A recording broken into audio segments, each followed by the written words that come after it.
Bab 4985. Lakukan apa yang kau katakan. Dev dan anak buahnya kembali ke kota. Pada saat ini, kota sudah menjadi kacau, dengan sejumlah besar prajurit berlarian di kota. Dev sedikit mengernyit. Dia tahu bahwa dia harus bergegas keluar secepatnya. Tuan Huo pasti membawa orang untuk mengejarnya melalui susunan teleportasi. Namun, dengan begitu banyak prajurit, tidak mudah bagi Dev dan rekan-rekannya untuk keluar. Niu Ben, apakah kamu punya cara untuk menghubungi ayahmu? Dev ingin menghubungi Godfly dan memintanya mengirim pasukan untuk menyerang kota Feihu. Selama Godfly memimpin anak buahnya untuk menyerang kota Feihu, prajurit kota Feihu pasti akan segera dipindahkan. Dengan cara itu, Dev dan yang lainnya akan menghadapi lebih sedikit tekanan.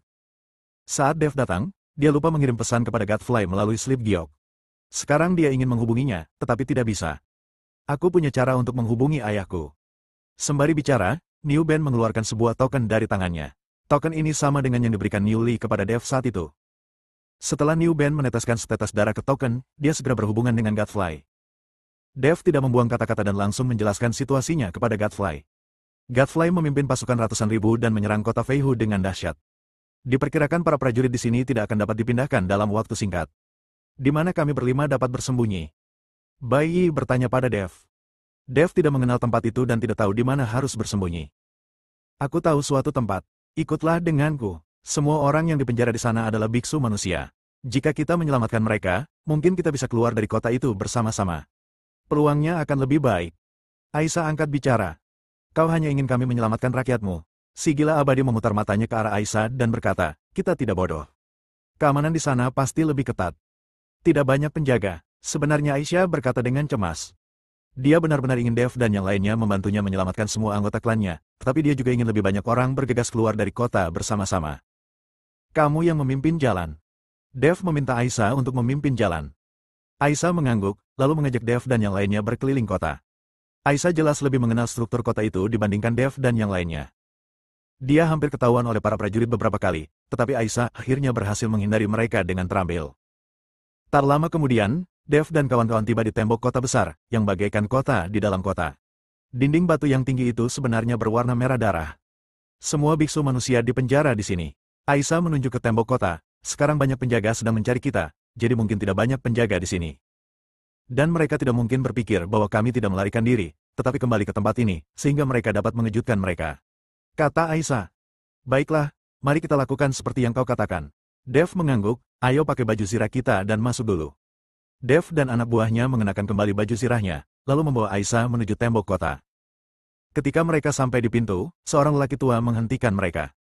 Ini penjara, tidak seorang pun diizinkan masuk tanpa perintah militer. Kata lelaki tua itu dengan dingin. Kami di sini untuk mengawal buronan ini. Dia melarikan diri dari penjara dan kami tangkap. Dev melangkah maju, menunjuk Aisyah dan berkata. Ketika lelaki tua itu melihat Aisyah, kemarahan tiba-tiba meledak dari matanya. Sialan, aku biarkan kau lari dan dimarahi karenanya. Orang tua itu melangkah maju dan menamparkan Aisyah dengan keras. Tamparan itu membuat mulut dan hidung Aisyah berdarah, namun dia hanya bisa menahannya dan kemudian menatap lelaki tua itu dengan marah. Terima kasih atas kerja keras kalian, saudara-saudara, kata orang tua itu sambil melambaikan tangannya. Gerbang kota besar itu perlahan terbuka. Dev mengikuti lelaki tua itu dan membawa Aisyah masuk. Bab 4986, kebaikan dan kejahatan akan dibalas. Tepat saat semua orang masuk, lelaki tua itu berkata kepada Dev dan yang lainnya, baiklah, tinggalkan orang-orang di sini, dan kalian bisa pergi sekarang. Melihat ini Dev tiba-tiba menyerang lelaki tua itu. Seret untuk memilih area berbentuk persegi panjang. Pedang pembunuh naga di tangan Dev mengeluarkan suara mendengung, lalu tiba-tiba menebas ke arah lelaki tua itu. Pupil mata lelaki tua itu mengecil, dia tiba-tiba berbalik dan melancarkan pukulan dengan santai. Boom! Disertai kekuatan pukulan yang dahsyat, pedang Dev pun terhenti secara paksa, namun tubuh lelaki tua itu pun terdorong mundur puluhan meter dalam sekejap. Siapa kamu sebenarnya? Orang tua itu menatap Dev dan yang lainnya dengan ekspresi bingung di wajahnya. Dev menatap Aisyah yang mulutnya penuh darah, lalu melepaskan baju besinya.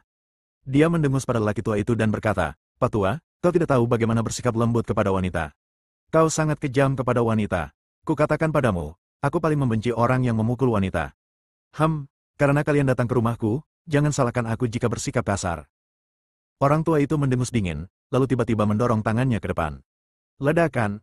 Ruang di sekitarnya tiba-tiba bergetar, dan aura mengerikan yang tak terhitung jumlahnya menekan ke arah Dev dan yang lainnya. Feng Xian dan Bai Yi saling berpandangan, lalu mereka tiba-tiba menyerang. Boom! Aura mengerikan itu runtuh dalam sekejap, dan tubuh lelaki tua itu terlempar ke belakang lagi. Melihat hal itu, wajah lelaki tua itu berubah sedikit dan ia mulai berpikir untuk mundur. Melihat ini, Dev langsung menghilang, dan muncul di atas kepala lelaki tua itu pada saat berikutnya. Tidak mungkin dia bisa membiarkan orang tua itu lolos. Dev menebas kepala lelaki tua itu dengan pedangnya. Wajah lelaki tua itu berubah drastis dan dia secara naluriah melangkah mundur, mencoba menghindari serangan itu. Namun, tidak peduli seberapa jauh dia mundur, dia tetap diselimuti oleh cahaya pedang. Kuas, kuas, kuas. Sinar pedang berjatuhan terus-menerus bagaikan hujan lebat. Ah! Orang tua itu meraung marah, diikuti oleh guncangan aura dahsyat yang seketika menghancurkan sinar pedang. Pada saat ini, Dev di atas kepala lelaki tua itu menghilang lagi. Orang tua itu secara naluriah melihat sekelilingnya, dan ketika dia menemukan Dev, pedang pembunuh naga milik Dev sudah menempel di lehernya. Aku adalah tetua kota Flying Tiger. Jika kau membunuhku, tidak ada satupun dari kalian yang akan bisa melarikan diri. Orang tua itu mengancam Dev. Aku tidak pernah berencana untuk melarikan diri, tangkap kami.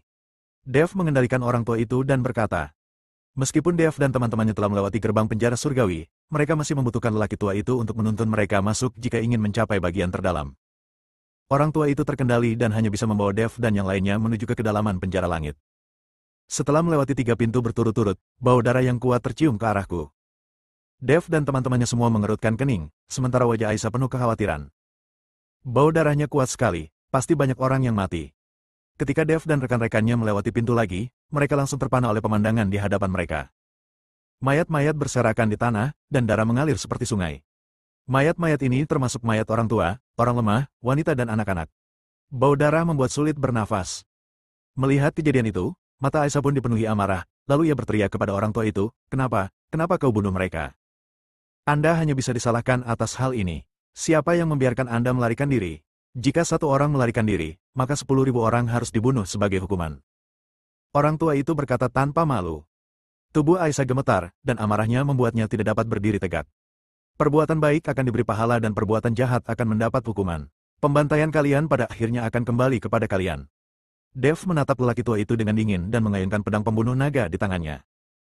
Kepala orang tua itu terpenggal dan terlempar sangat jauh. Pada saat ini, jeritan masih terdengar dari dalam penjara, yang menandakan pembantaian masih berlangsung. Tolong selamatkan rakyatku. Aisyah berlutut di depan Dev dan yang lainnya. Dev tidak berkata apa-apa, tetapi niat membunuh di matanya telah menunjukkan bahwa Dev tidak dapat menahannya lagi. Siapa kamu? Pada saat ini, seorang prajurit berbaju zirah menemukan Dev dan anak buahnya dan bergegas menghampiri mereka. Meskipun perang sering terjadi antara ketiga suku tersebut untuk memperebutkan sumber daya. Namun ini hanyalah serangan antar tentara dan belum pernah terjadi pembantaian seperti itu. Ini bukan perang, ini pembantaian. Ini genosida. Dev dan yang lainnya terus bergerak maju, sementara Aisyah tetap tinggal untuk melindungi keselamatan New Ben. Siapa kamu? Seorang prajurit muncul sambil memegang tombak, dengan tubuh seorang anak tergantung di tombaknya. Saat prajurit itu membuka mulutnya, tubuh Dev menghilang. Sikat. Disertai cahaya pedang yang melesat ke langit, prajurit itu tidak sempat bereaksi dan kepalanya dipenggal oleh Dev. Kemudian beberapa prajurit lagi muncul, senjata mereka masih berlumuran darah. Membunuh. Feng Xian dan Bai Yi menyerbu maju sambil meraung. Disertai dengan niat membunuh yang amat besar, kepala para prajurit itu langsung dipenggal oleh Feng Xian dan Bai Yi. Sekarang mereka membunuh orang dengan cara memenggal kepala, mungkin ini satu-satunya cara melampiaskan kemarahan mereka. Mata Aisyah penuh dengan kegembiraan dan keterkejutan. Dia tidak menyangka bahwa Feng Xian dan Bai Yi juga sangat kuat. Dengan cara ini, mereka memiliki harapan untuk menyelamatkan beberapa anggota suku mereka dan keluar dari kota Feihu. Boom boom. Pada saat itu, bumi bergetar, dan kemudian tekanan yang sangat kuat datang ke arah mereka. Ratusan tentara terlihat datang ke arah mereka secara serempak. Ratusan prajurit ini sangat kuat, dengan mata merah. Jelaslah mereka telah membunuh terlalu banyak orang dan sangat bersemangat. Sekarang para prajurit ini hanya melihat niat membunuh di mata mereka. Dev memegang pedang pembunuh naga, dan aliran api yang membara mulai membakar pedang pembunuh naga. Dev ingin membakar binatang buas ini sampai mati. Feng Xian dan Bai Yi juga memegang senjata mereka erat-erat, dengan niat membunuh di tubuh mereka. Setelah melihat Dev dan anak buahnya, para prajurit ini tidak berhenti, tetapi terus mendekat dengan tertib. Aura ratusan prajurit berkumpul bersama, membuat Dev dan anak buahnya merasa sangat tercekik. Dev tiba-tiba melangkah maju. Dia mengayunkan pedang pembunuh naga di tangannya, dan niat pedang dahsyat bercampur api menyapu dalam sekejap. Dalam sekejap, seluruh penjara langit berubah menjadi lautan api. Melihat lautan api di depan mereka, ratusan prajurit akhirnya berhenti. Lautan api memenuhi langit dan terus menekan ke arah para prajurit. Tekanan mengerikan tadi, tentu saja, menghilang di bawah pedang Dev. Tak lama kemudian, seorang kapten tempur berdiri, matanya dipenuhi kebingungan dan tanda tanya. Kau juga seorang Bestman, kenapa kau ingin menyelamatkan manusia-manusia ini? Kapten tim tempur bertanya. Berhentilah bicara omong kosong, aku tidak suka berbicara dengan orang mati. Setelah Dev selesai berbicara, tubuhnya langsung berubah menjadi aliran cahaya dan melesat maju. Saat Dev menyerbu maju, kilatan cahaya pedang bercampur api menyelimuti 100 prajurit. Membunuh. Kapten Zanbing tidak gentar dan meraung sekuat tenaga. Ratusan tentara bergegas menuju Dev serempak. Melihat ini, Feng Xian dan Bai Yi bergegas maju tanpa ragu-ragu. Aisyah benar-benar ingin maju dan membunuh prajurit-prajurit itu untuk membalaskan dendam sukunya. Tetapi dia harus melindungi Niu Ben, jadi dia hanya bisa mundur bersama Niu Ben dan bersembunyi di tempat yang aman. Karena dia tidak tahu apakah Dev dan dua orang lainnya sanggup menangani prajurit sebanyak itu.